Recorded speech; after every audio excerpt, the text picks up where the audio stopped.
If your happiness affects other people, are you obligated to be happy? You are obligated to be happy, period, whether it affects other people or not. But if it's affecting other people, then the mitzvah becomes even bigger. And the example for that is very simple. If you come to my house, if I invite you to my house, and I give you a room, and I give you food, and I give you whatever it is you need, and you don't smile, I'm not inviting you back. You're not a good guest. So even if you don't help me, even if you don't fix my house, even if you don't do anything special, the least you can do is smile. If I invite you to my house and you're happy, then I'll invite you back because you're a good guest. So being in God's world, even if you're not a tzaddik, even if you're not doing mitzvahs, the least you can do is be a little grateful to be invited. You're not even happy to be invited? Then fine, I'm not inviting you back.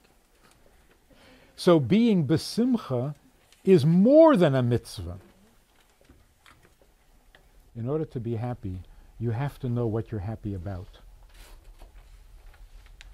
Sometimes we forget,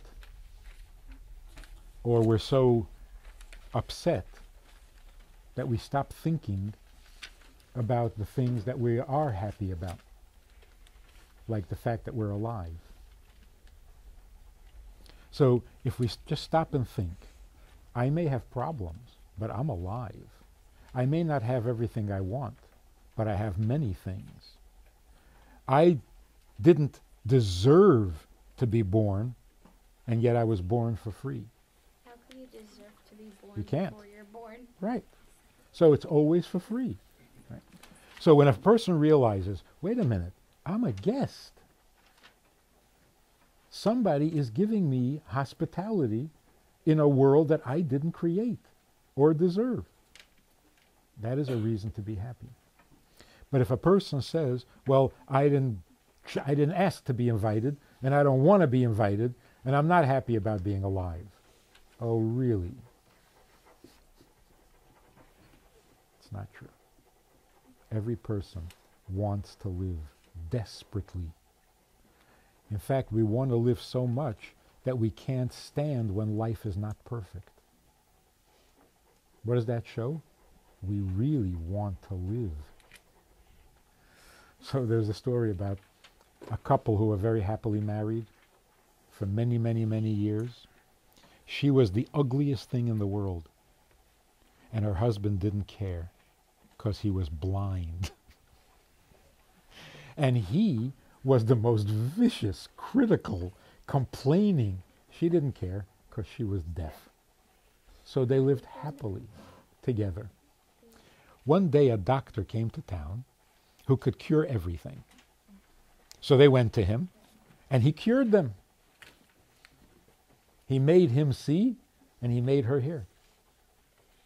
A couple of weeks later, the doctor comes to the door with a bill. He wants to get paid for the operation. And the husband and wife attack him. They said, we should pay you? You ruined our lives. We were so happy before. Now we're miserable. So the doctor says, oh, I'm sorry. Come back to the clinic. I'll make you blind and I'll make you deaf. They said, no. We don't want that. But you made us miserable. He said, but you don't want to be blind and you don't want to be deaf. So pay me. A person says to God, I didn't ask to be born. Oh, really? Okay. I'll take it back. Well, no, I don't mean that. Okay. So say thank you for what you have, then you can complain for what you don't have. You don't say thank you for what you do have, then you really can't complain for what you don't have. Because when you say thank you for what you have, you're saying life is great. Then you can complain when a great life is being ruined. But if you don't care about life anyway, so don't complain that it's ruined. We had a guy in our shul. He was an old man. He was a survivor. He was very bitter.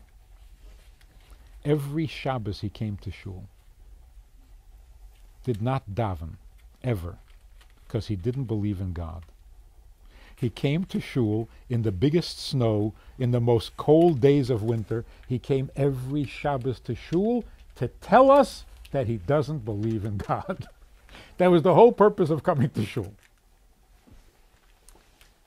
One day, we found out in the middle of Shabbos that his daughter had given birth to his first grandchild.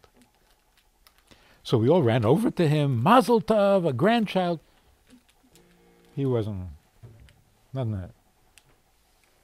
So I took him aside later and I said to him, listen, if you're not happy and thrilled that your grandchild was born, then you have no right to complain that God let 6 million people die. A God who lets people die is perfect for you, because you don't like life anyway. So stop complaining. You can only complain about death if you love life. You don't love life, so what do you care if people die? To the degree that you love life, to that degree you can be upset when life is not perfect. Because you believe life should be perfect. That means you love life. If you don't love your husband, what do you care if he's a shlemazel? If you do love him, then you care if he's a shlemazel.